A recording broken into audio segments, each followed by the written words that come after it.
Good morning everybody. It is Friday the 5th of March and this is your English lesson for today. We are going to start with our GPAS starter, which is 3 in 3.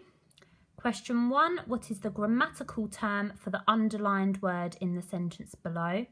Tim carefully took the eggs out of the box. So the underlined word is carefully. Is that word an adjective, a noun, an adverb or a verb? Number 2, add a suffix to the word amaze to complete the sentence below. The children looked on at the acrobats. So we need the word amaze with a suffix on the end. Which one will it be? And number 3, when should you use an exclamation mark? So explain when it is the right time to use an exclamation mark. If you finish all 3 questions and have checked them before the timer runs out, have a go at the challenge. Can you write a sentence using an exclamation mark? Okay, set yourself a timer for 3 minutes and pause the video now, please. Good luck. And here are your answers. So number 1, carefully is an adverb. It is describing how the verb is happening. So the verb is took. So Tim carefully took. So it's describing how he took the eggs out of the box. Number 2, add a suffix to the word amaze. Now a suffix, remember, is a group of letters that goes on the end of a root word. So the suffix we were looking for is meant. The children looked on in amazement at the acrobats. And number 3, when should you use an exclamation mark? So you should have something along the lines of an exclamation mark is used when something is surprising or forceful or when somebody is shouting. If you manage to get onto your challenge, here is one example. What an amazing myth, with an exclamation mark. You may have chosen something different, so maybe check with your grown-up to see if you got it correct. For our main lesson today, we are learning to publish a myth. So to be successful today, I can write up my myth in my best handwriting. I can include all my edits and improvements. I can illustrate my myth. So we all know what the first one means, using our best handwriting to make sure that our myth is our best piece of writing possible. The second one, I can include my edits and improvements. Now, in yesterday's lesson, you should have made some edits and improvements to your writing. You need to make sure you include those in your published myth today. And finally, I can illustrate my myth. So having some kind of illustration, decoration to make your published piece of writing a little bit more interesting rather than just a piece of writing. Okay, so today we need to use our best handwriting, so let's practice. What I would like you to do now is pause the video and just practice each of the letters 3 times. It doesn't need to be a whole line. And just practice those leading lines and flicks so that you know where the letter joins to the previous letter and where it will join to the next letter. Have a go at the whole alphabet if you can. And you could always search our handwriting videos on the Year 3 Swingate YouTube channel if you need some tips on any of the letters.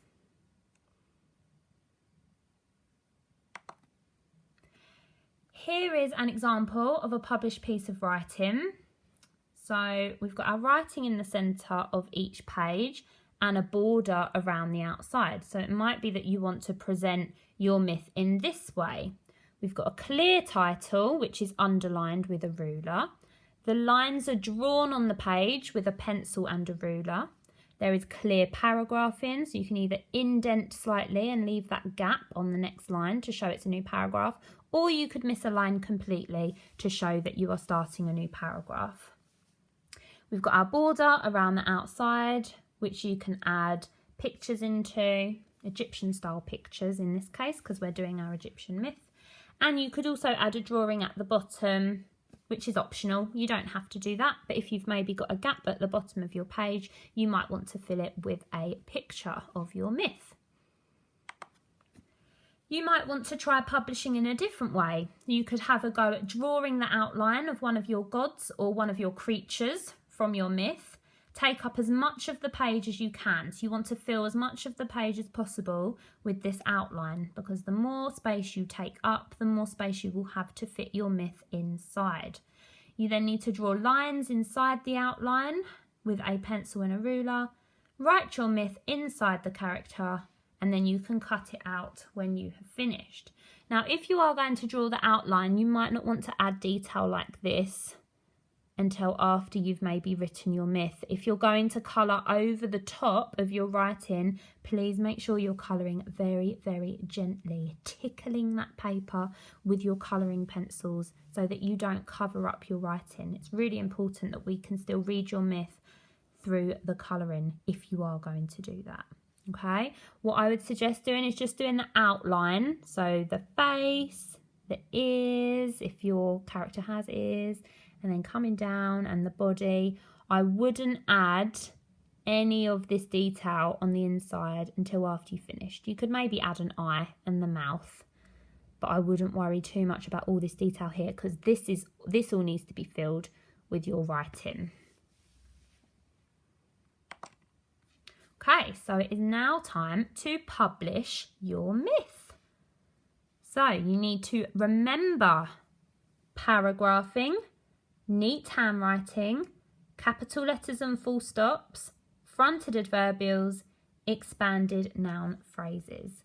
Make sure you are looking at your myth that you've been writing over the last few days.